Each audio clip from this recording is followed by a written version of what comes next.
Hi, my name is Ahja King, and I'm going to show you how to make kimchi for the Deschutes County Library No Fermentation Month. So you may be asking yourself, why is this non-Korean woman telling me how to make a traditional Korean dish? And I've struggled with this a little bit. So I decided to tell you a little bit about my connection to this dish and my history with it.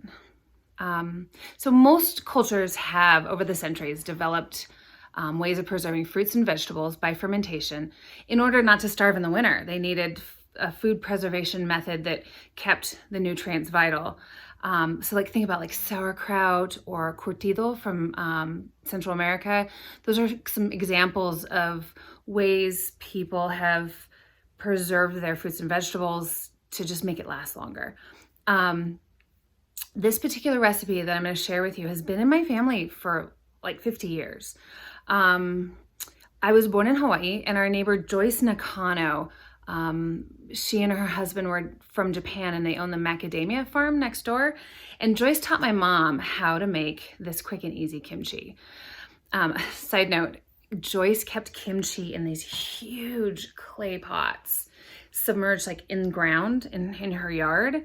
And she had this big dipping spoon that she would hang in the tree. And whenever she wanted kimchi, she would just take a bowl out and go grab the dipping spoon and just dip out of one of the pots of kimchi that she wanted. So it's kind of, it was really neat growing up as a kid, seeing that and seeing how just different cultures lived and how different cultures made food.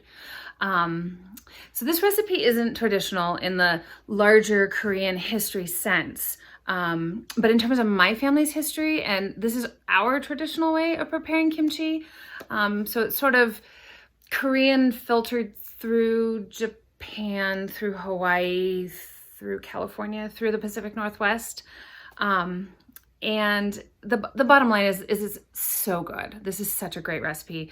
I know the idea of fermentation sounds kind of scary to people, and I just want to tell you, just relax and just try it. It is the process is easy. Don't be afraid of it, and the end result is amazing. And I hope you grow to love kimchi just as much as my family and I do, and this becomes part of your family's gastronomical history. All right, so now on to the how-to part of this video. Thanks. My name is Ahja King, and this is my daughter, Carly King, and we are here to show you today how to ferment kimchi. This is part of the Deschutes Public Library Fermentation Month of November, and it's super simple. Fermenting seems really scary for people, but this is so simple and easy. This is one of my family's absolute favorite recipes, and I hope you try it because it's really easy and fun. So we start off with some basic ingredients, and to start you too, there's as many ways to make kimchi as there are people who make kimchi. So everybody has a recipe, everybody has the different stuff they like in it. My family tends to like it really garlicky and really spicy. If you don't like it so garlicky, you can always amend the ingredients a little bit. The most important thing though is your Napa cabbage. That's really traditional. We also have some of our other ingredients here. Fresh ginger, fresh garlic, green onions.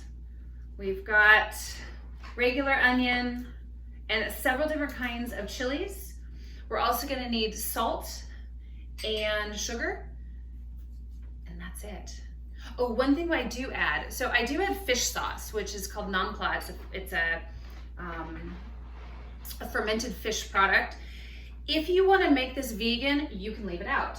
It sort of gives the fermenting a little bit of a boost. It kind of gets it started, but you can leave it out and it'll ferment fine on its own. It just takes a little bit longer. So how we're gonna start today is we're gonna start by cutting these Napa cabbages.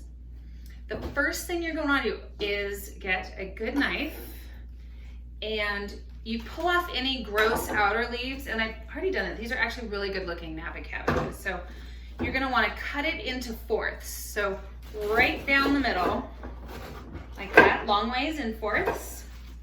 And then like this. So now you have 4 pieces like this. Then you're gonna take it and you're gonna cut it down the length to the size pieces you like. Some people like big giant pieces and they just kind of really rough chop it. We like it a little bit smaller pieces. That's just kind of up to you, and you can cut it however you like. So I just go right down the rib and just cut, I don't know, maybe in 1-inch pieces. And you're gonna do this to all 3 of the cabbages. You go all the way down to the end. You're gonna have just a little bit of core left. Just set that aside. All of this Napa cabbage that we're cutting up is gonna go right into your bowl. And having a big bowl is pretty important for this because you want it all in one bowl. You want to take care of it all in one space. So that is one thing. If you don't have a great big bowl, you might need to get one. You're also going to need about 3 wide mouth mason jars to put the kimchi in to ferment. So talk about some of the things we put in the kimchi. This recipe is just the standard recipe, but you can kind of put whatever you want in it. Any kind of vegetable. You can put carrot, you can put radish, you can put, I sometimes put kale because it's really beautiful and green. I kind of just take all the goodies from my garden and just chop it all up. But starting with this basic recipe, I think is a good place to start, kind of get to know this recipe a little bit, and then you can kind of riff on it later. So we are going to take a minute to cut up all of this. All right. What do we do with these? Well, we give them to our chickens because we have them, but it can go in your compost pile. That's just the core. We're going to set those off to the side. All right, I'm going to help you here. Okay, I'll cut it in quarters and then you can cut it into the little bit. See how we're getting nice, big, fluffy cabbage. There you go. Thank you. I'm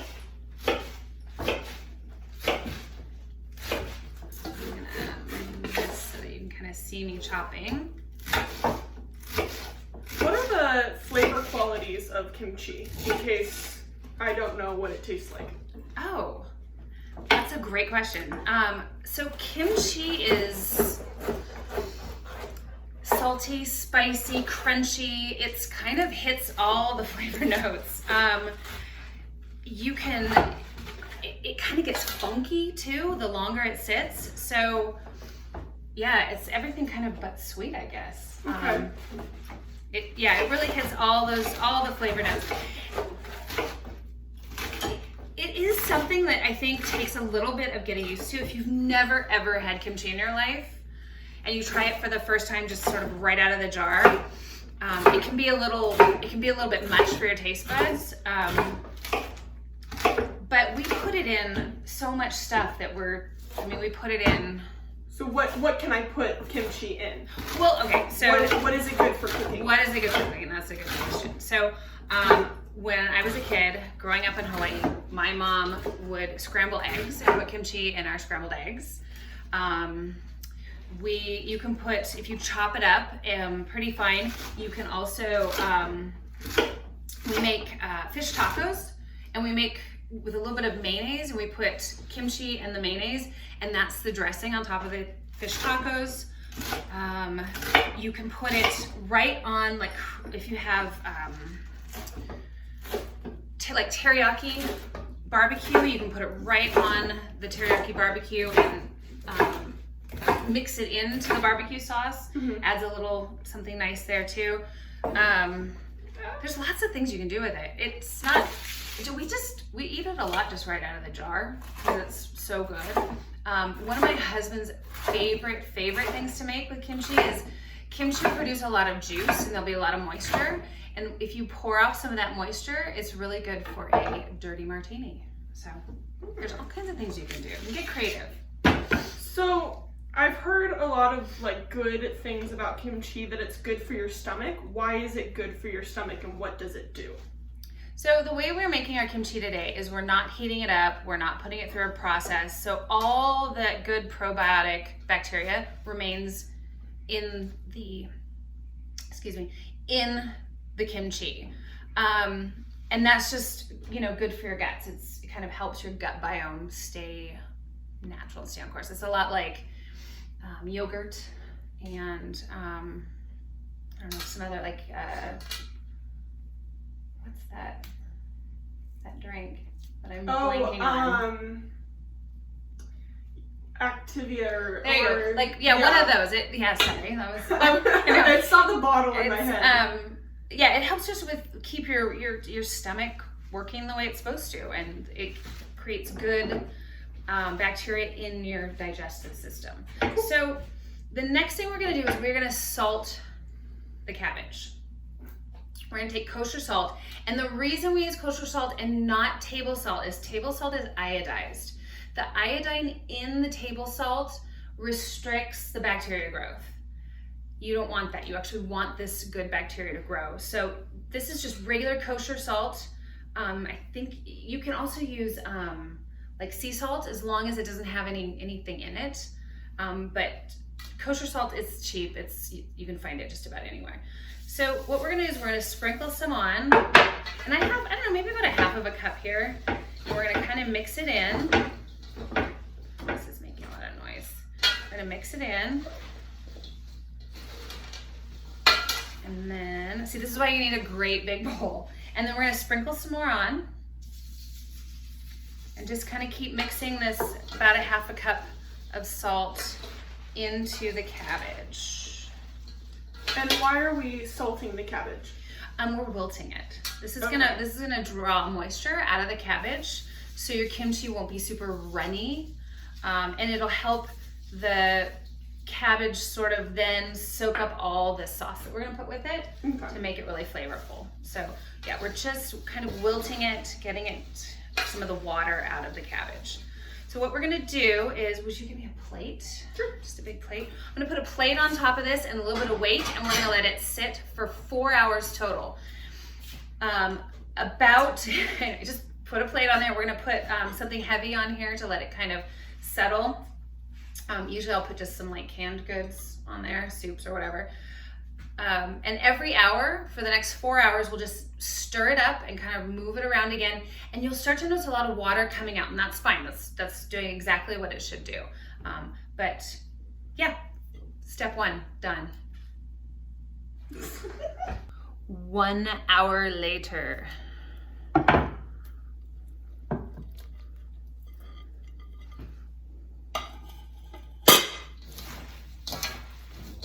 Already starting to get kind of a little bit soggy, a little wilty, not quite as crisp as before. A little bit of juice at the bottom. And you can kind of see a little bit down there, not too much yet. We'll just mix that up. Put our plate back on there. Get our weights back on there. And let it sit another hour. 3 hours later. Almost there. Lots of water down in there.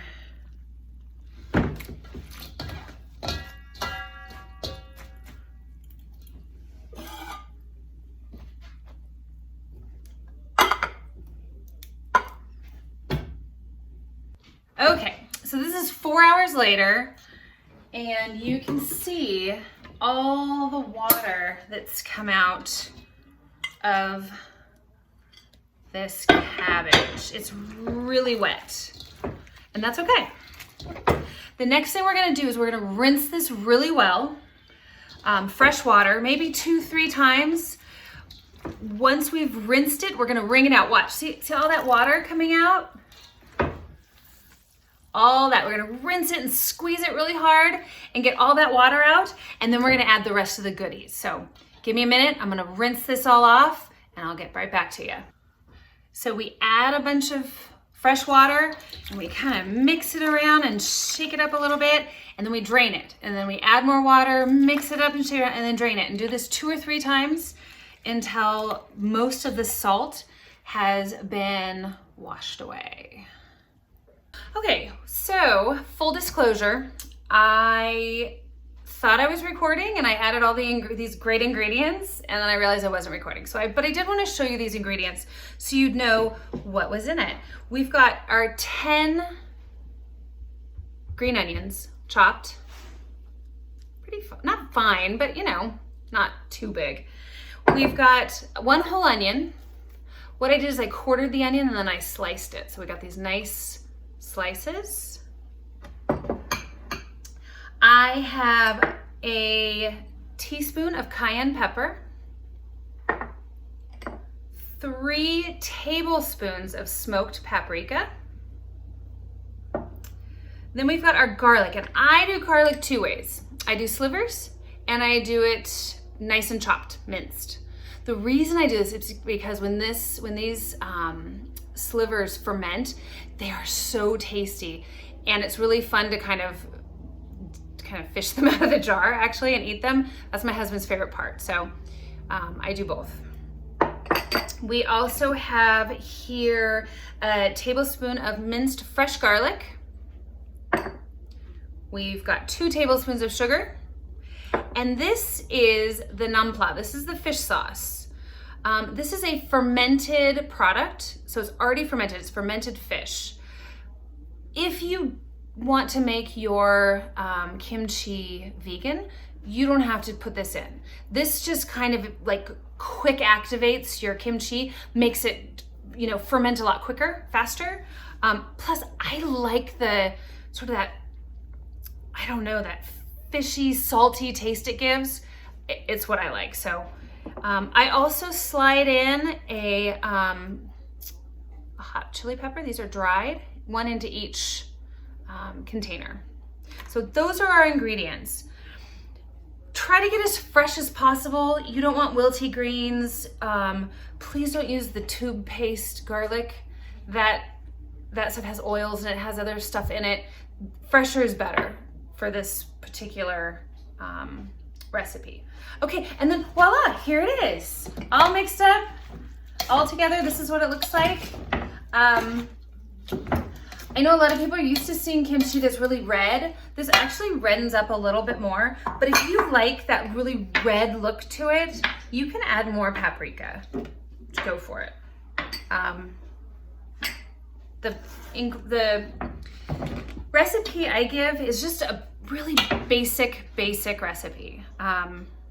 It's fun to riff after you kind of know what you're doing. Okay, so the next thing we're gonna do is we're gonna put them into wide mouth mason jars. You're gonna need about 3 of these guys. You're gonna wanna take this and just stuff it in. Pretty easy, see? Shove it in there, get that juice off the bottom. You're gonna wanna pack them pretty tight actually. Tighter than you would think. This is gonna wilt down even further, and you don't want it to lose too much volume. Pack that in there nice and tight. We're packed right up to about the shoulder here of the mason jar. Get it down in there. All right, the next thing we're gonna do, because we want this to ferment, but we don't want to get any critters or bugs or dust or anything there, I'm just gonna take a plain old coffee filter, put that right over the top. Take your lid ring, go right over the top. We're gonna place this in a sort of a cool, dark spot in your kitchen. And I say keep it in your kitchen mostly because you wanna kind of keep an eye on it. This is gonna start to ferment really quickly, and this will be ready in just a couple of days. It really only takes, like, I would say 3 days to a week, especially in the summertime when it's warmer. So, you know, put this somewhere where you won't forget about it and find it, you know, 2 weeks later spoiled. So once this reaches its full ferment, I just put it in the fridge and we just eat it right out of there. So I will show you what this looks like as it's fermenting in the next little portion of this video. Okay, here is the sort of darker spot in my kitchen. We have our kimchi all put in their lovely jars. I did forget to tell you that I put in those red hot peppers, 1 in each. Also, here's a trick. put the date on it when these get canned, when you put them in the jars. That way you can keep track of how long it's been. Sometimes, you know, you get busy and you go, oh, did I do this on Tuesday or did I do it on Thursday? And you can't remember. So put the date on it and you will remember. And they'll just sit here. The reason I have them on this tin here is because sometimes there's so much fermentation that some of it leaks out and down the container. That's not a bad thing. You just don't want it all over your counter. This just keeps it contained. Day 2, and the kimchi is fermenting like crazy. Lots of bubbles coming up all through there. And you can see how when we first started, the moisture level was way down here. Now we have all this moisture all the way up to here. Yeah, so this is doing what it's supposed to be doing. It's good stuff. I like to just give it a little shake because the bubbles make me happy. There we go. The kimchi is about ready to go into the fridge.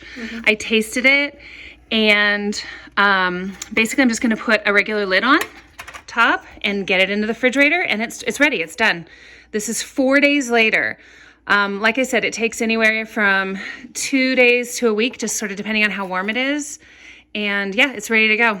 Basically just taste it, and when it's the way you like it, get it in your fridge. You're all set.